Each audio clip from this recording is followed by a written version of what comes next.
Good morning. Today's lecture is Illinois, the 1600s to 1774. I'll do this lecture in two parts, and so this is part one.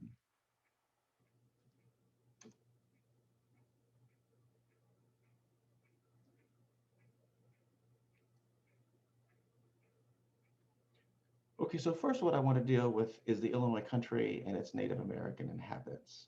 In the 1600s, when American Indians first came into contact with Europeans in the Great Lakes region, two Native American ethnic groups inhabited the land that would eventually become the state of Illinois. The first group, known to French explorers and missionaries as the Illiniwek Indians, were a collection of actually 12 tribes and occupied a large section of the central Mississippi River Valley, including most of what is today Illinois. The second group, the Miami tribe, lived in villages located south and west of Lake Michigan. And with this map, if you look at 1673, that large area that's shaded, that is the Illinois Confederation. And then the diagonal lines at the very top of that map of 1673, those are the Miami. By the end of the century, though, seven of these tribes that were part of this Illinois Confederation basically disappeared or merged into other Illinois tribes. And that's a key point that as you're reading your textbook, but also I'll just make that point here. Native Americans, once Europeans arrive, are constantly either at war or dealing with in conflict or dealing with terrible diseases that the Europeans bring with them that are decimating the populations. And so many of these tribes will be absorbed into other tribes. And so they'll become culturally the new tribe, even though maybe ethnically they are different, but they'll eventually become part of these other tribes. And so this welcoming in and adoption of other tribes is something that's continually going on at the beginning of contact up until into the 19th century. And so the Illini are a good example of that in what is today Illinois. The language that was spoken by these people was an Algonquin language, and that was known as Miami, Illinois. So that was a language that was spoken by both the Illini and the Miami, and they could easily understand each other. Several fur traders and missionaries who were among the Illinois were quite taken by their athletic appearance. And so this is images that were done in the early 18th century of the Illinois country and the area around what is today the Midwest. And so these are probably images of the Illinois. We just don't know exactly for sure. But one of these missionaries or fur traders wrote that they were of average height, often slender, had beautiful faces and straight white teeth. Illinois men had a reputation for being good runners, which helped to make them good warriors and hunters. Uh, Here's another image I have too. When they first came into contact with the Europeans, Illinois wore clothing made from the skins and hair of bison, deer, and other animals. However, during the summer, they wore very little at all. Men wore a kind of breech cloth with leggings. Women wore a knee-length skirt year-round, but during the cold weather months, they covered their upper body with a with deer skins. So that gives you an idea of a lady with that type of skirt. As time passed, they became more dependent upon French trade goods. The Illinois began to replace their traditional clothing with garments made of wool, linen, cotton, and other fabrics. Men also dressed in a much more ornate manner than women, and men tattooed themselves. That was quite a big part of the culture of the time. In terms of economic and socio-political organization, most of the economic activities performed by the Illinois were divided on the basis of gender. Men were responsible for hunting bison, elk, deer, and other animals. They also went on trading expeditions, defended their villages against attackers, captured slaves during raids on other tribes. Men generally assumed most of the important leadership and religious roles in society, including positions of peace chief, war chief, and medicine man or shaman. Men also responsible for creating and maintaining their weapons and symbols of chiefly authority, such as the bows and arrows and tobacco pipes. Illinois women performed a long list of agricultural and domestic chores. They were responsible for cultivating plants in their fields, harvesting, processing, and storing corn and other crops, gathering wild plant foods, drying bison and deer meat for storage, and gathering firewood and preparing meals. Women also erected the houses. They wove reed mats that were used to cover them. They made most of the domestic containers, so the tools, utensils used in the village. So this would include pottery vessels, spoons. They also cured animal hides from which they made leather robes and clothing. They spun bison hair to make breechcloths and bags, decorated moccasins with porcupine quills. In addition to all this, women raised the children and sometimes served as shamans. Uh, for the most part, women and men operated in separate spheres. Now, there was significant rivalry between the Illini and other tribes. So to the west, the Illini could hold their own against those tribes. However, to the east, such as with the Iroquois, that cost Illini territory. When the Iroquois, which is in the northeast, they acquired firearms, they could easily conquer the Illini, and they controlled the fur trade in the northeast section of North America. They began to head west, searching for greater access to furs, to trade for guns and other European items. In the process, they dislodged other Indians in their path until they came to the Illini country. The Iroquois arrived in the middle of the 17th century and quickly subjugated many of the Illini. And by the time the French arrived, the Illini were definitely in decline as a culture and as a society. Again, with that map, so you can really see that as we get to the 1700, you can see where the Illini have become or started to become displaced. The Illini nation lost about 40% of its population by the end of the 17th century, and scholars estimate at their height in population, the Illini probably numbered between 15 and 20,000 people. Under attack by the Iroquois, the Illini welcomed the French as allies. The French were successful in driving the Iroquois out of the Illinois country, but the Illini still suffered.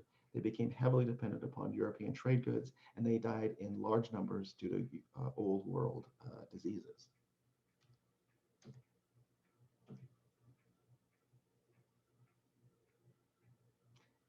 Now, as you know, Europeans arrived in North America to establish their empires.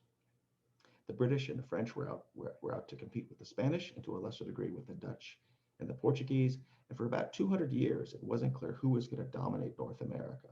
The Spanish were well established in today's American Southwest and in Florida, but those were more defensive rather than expansionist areas.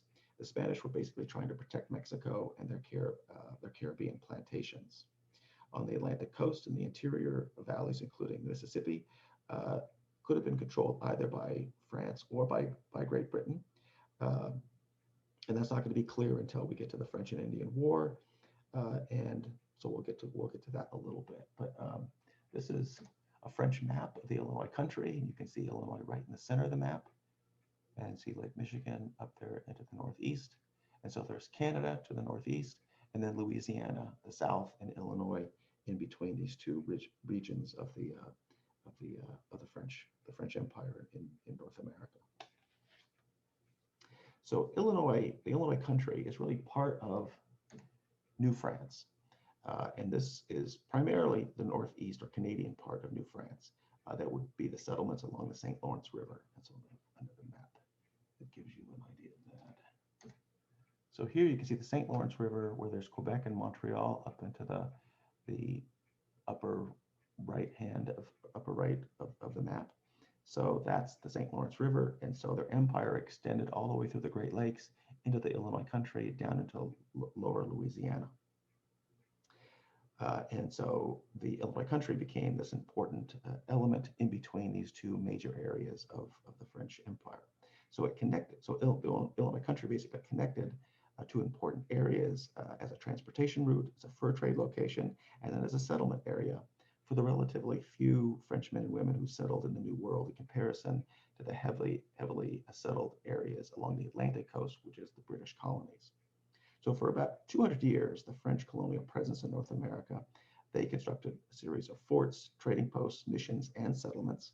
At the height of their far-flung crescent-shaped empire, in 1750, they had only about 70,000, maybe 100,000 at the most French settlers. Most of them were in Canada along the St. Lawrence River.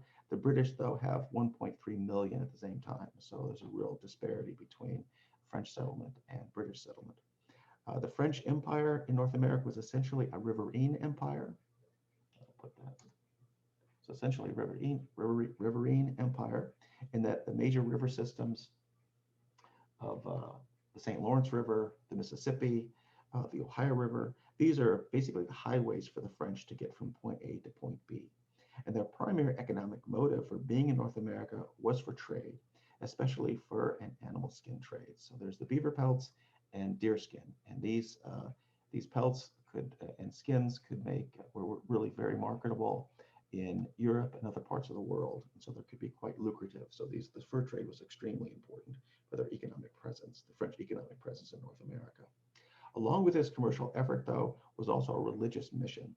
They were bringing Catholicism to the Native Americans. So in that extractive and missionary sense, the empire was similar to the Spanish Empire in that the church, economics, and politics all kind of worked in tandem together.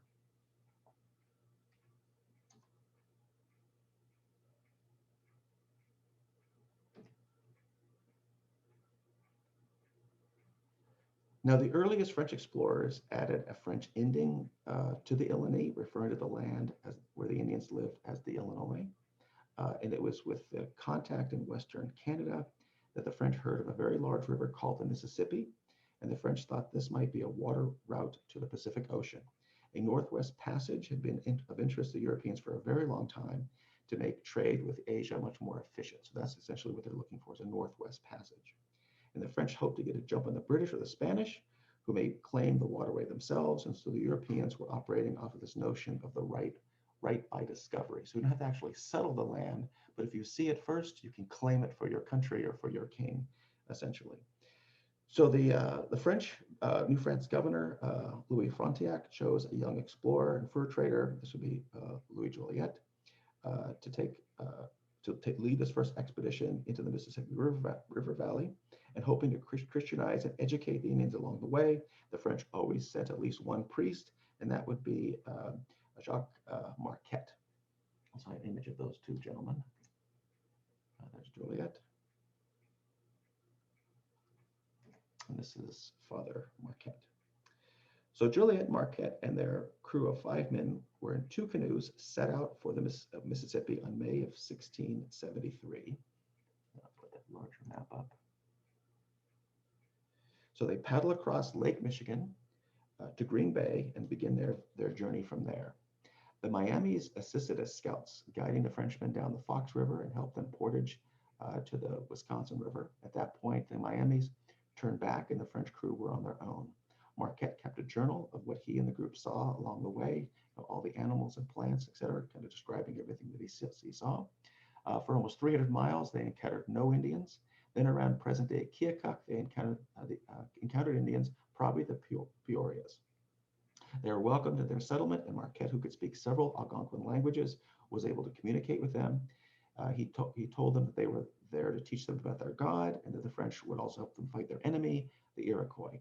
The Peorias gave them information about what they were to expect downriver. When the crew arrived in present-day Alton, they saw a variety of interesting images. These were pictographs made by Native Americans, probably over 100, maybe thousands of years. And at the end of the century, there was still one remaining, and that was the Piazza bird. So the Piazza bird, and then I have an image of it. So this is a reconstructed image of the Piazza bird that they would have saw. So Marquette described it as having a calf-like body covered in scales, with a man's face, red eyes, a tiger beard, deer horns, and a long serpentine tail winding around the body.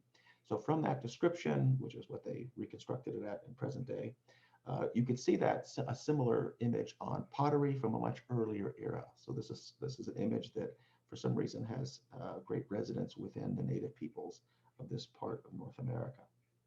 So after passing the mouth of the Ohio River, the crew came upon Indians who had guns, cloth, glass beads, metal knives, and handheld agricultural implements. These are probably items they had traded with the Spanish, so they were getting close to the Spanish territory. Later, they encountered, and actually those native peoples told them that they were only a few days from the mouth of the Mississippi River. Later, they encountered less friendly Indians and grew concerned about being either killed or captured by hostile Indians or by the Spanish. So the crew decided to turn back, and they discovered that the Mississippi emptied into the Gulf of Mexico anyway, not the Pacific Ocean, so this was not the Northwest Passage. On a second trip, they went down the Illinois River and encountered another Illini people, the Kaskaskia, who were very receptive to Marquette's religious message, and he promised to return and build a mission there. Marquette, though, becomes ill on the way back and needed to recuperate in Green Bay. Joliet continued on, but his canoe capsized outside of Montreal. 2 men died in the accident, and much of his journals and maps of the expedition were lost. So, from memory, Joliet was able to reconstruct some of what he had learned and encountered, but Marquette's journal remained intact and is the only complete written record of the expedition.